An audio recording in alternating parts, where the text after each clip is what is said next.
Hi friends, welcome to DPs పల్లి రుచులు. ఈరోజు మనము కారంగా కోడిగుడ్డు వెల్లుల్లి కారం ఎలా చేసుకోవాలో చూస్తామండి. చాలా సింపుల్, టేస్టీగా కూడా ఉంటుంది. ఇందుకు నేను కోడిగుడ్లు ఆల్రెడీ ఉడికించి పెట్టుకున్నాను అనమాట. 4 కోడిగుడ్లని, వెల్లుల్లిపాయలు, 1/2 స్పూన్ జీలకర్ర, ఉప్పు తగినంత, కారం 1 స్పూను, పసుపు కొంచెం తీసుకున్నాను.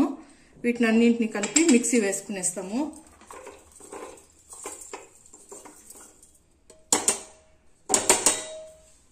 ముద్దగా పేస్ట్ చేసుకునేస్తాము.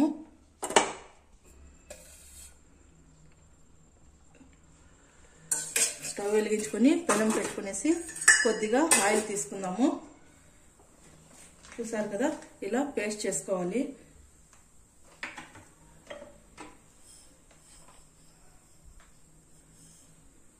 కొద్దిగా ఆవాలు,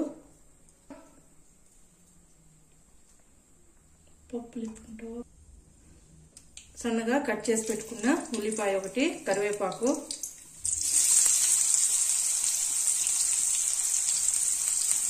ఉల్లిపాయల్ని బాగా వేయించుకోవాలి.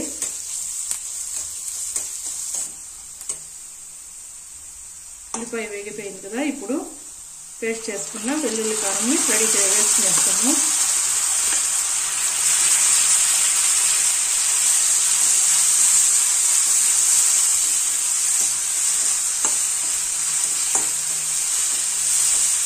ఇప్పుడు ఇందులో కొద్దిగా వాటర్ తీసుకున్నాము. నేను మిక్సీ క్లీన్ చేసుకున్న వాటర్ మాత్రమే తీసుకుంటున్నాను. మీకు నచ్చితే ఇందులో టమాటా కూడా తీసుకోవచ్చు.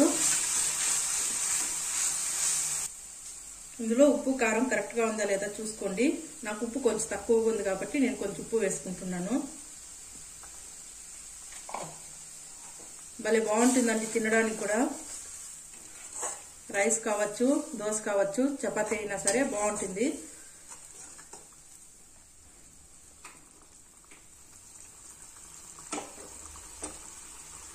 ఇప్పుడు ఇందులోనే ఉడికించుకున్న కోడిగుడ్లు వేసుకున్నాము. ఇలా చిన్న ఘాట్లు పెట్టుకున్నారంటే కారం కూడా ఇందులోకి బాగా వెళ్తుంది అన్నమాట. మీడియం ఫ్లేమ్లో కారం అంతా దగ్గర పడేంత వరకు ఉడికించుకోవాలి.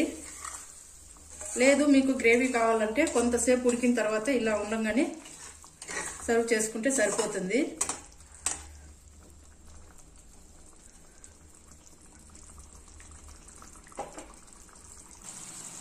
చూడండి, ఆయిల్ కూడా పైకి వచ్చేసింది కదా. ఇలా ఉడికించుకున్నామంటే బాగుంటుంది అన్నమాట. కొంచెం కొత్తిమీర వేసుకునేస్తాము.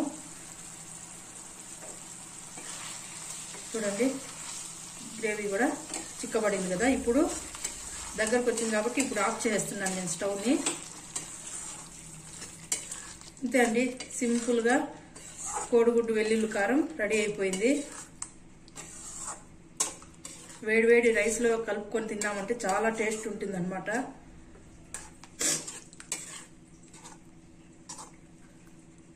సర్వ్ చేసుకోవడమే. ఇంతే అండి, సింపుల్గా కోడిగుడ్డు వెల్లుల్లి కారం రెడీ అయిపోయింది. వీడియో నచ్చినట్లయితే లైక్ చేయండి, షేర్ చేయండి, సబ్స్క్రైబ్ చేయండి ఫ్రెండ్స్. Thank you, bye.